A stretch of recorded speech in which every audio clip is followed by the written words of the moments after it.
being out in Los Angeles. Yeah. They want me to come out there. The vice president's going to be there anyway. I've had them in twice this year. I don't want to go out there right now. I'm meeting with a group of them next week, Midwestern governors, and I have told them that I couldn't come. They have come back to me and asked me if I would give them a top-flight briefing. We had Rusk and McNamara, and I gave them a briefing last time, and I heard about it from the members who were present. They were we had a unanimous vote from them. Now, they want to vote on a resolution again. I doubt the wisdom of it, but I can't keep them from it, and they think that they'll get a very good vote, and all of them were for what we had done the other day, and that was before Harris came out and said 85% of the people approved of what we had done with these military targets, the oil depots. Now, I've talked to McNamara, and I'm going to ask Goodpaster to go up and see Eisenhower today, and he is the best military briefing officer they have available. Buzz Wheeler's in the hospital. And we thought that we might work out something like this, that because of your universal respect and recognition, they know you're close to me, that you might pick up Goodpaster and Comer and kind of be the moderator and kind of act like I do when I have these briefings in the White House, and say that you had come to, at the President's request, that you had spent some time in the diplomatic service and going back to Moscow, and that you had handled the Laotian thing, and the President had asked you to do a good deal of this peace work after we'd had 200 conferences through regular State Department channels as Secretary in Warsaw and different places, that we decided that we would let the world know that we were willing to talk, and the President asked you to go to the following places and outline where you went.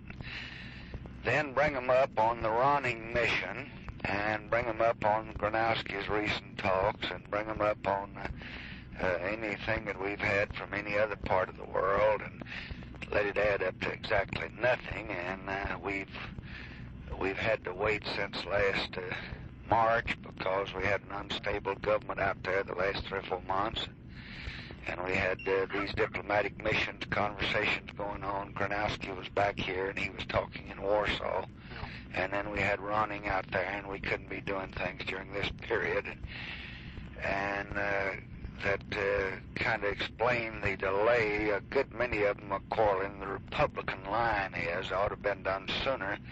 Our theory is that nobody, Tommy Thompson, the Joint Chiefs of Staff, McNamara, literally nobody thought a year ago that we could be doing as much as we're doing without any reaction. And the reason we've been able to do it is that it's been gradual and not just all at one time, and that enough that would create a spasm.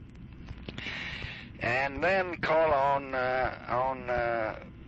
say, now, you can contribute to it, but you just believe they'd rather get it from the chairman of the Joint Staff Study, General Goodpaster, who was Eisenhower's top man in the White House, and who President Eisenhower told me he considered the ablest man in uniform.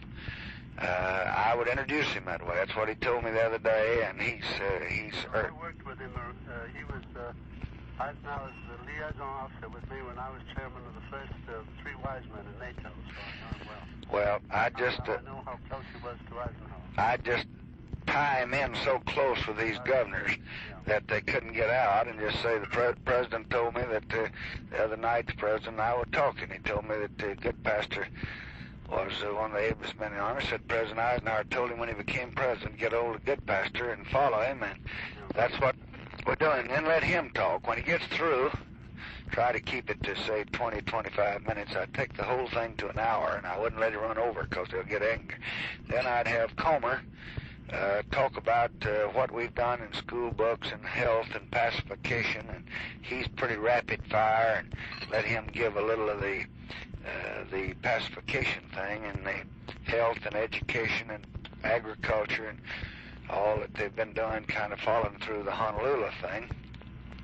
And then tell them you take any questions you want, and then you answer any you want to, and those you don't, well, I turn to these other two, kind of like I turned to Rusk and McNamara and you when you're there, and just kind of, the object is to make the governors feel we've told them all that we know, tell them it's confidential, but that you're coming direct from the horse's mouth. Now, my judgment, I have not talked to Goodpaster, and I have not talked to Comer, but my judgment would be that probably sometime tomorrow, when you don't get too tired, these Jetsstars are pretty tiring, that you ought to fly down here and probably stay all night.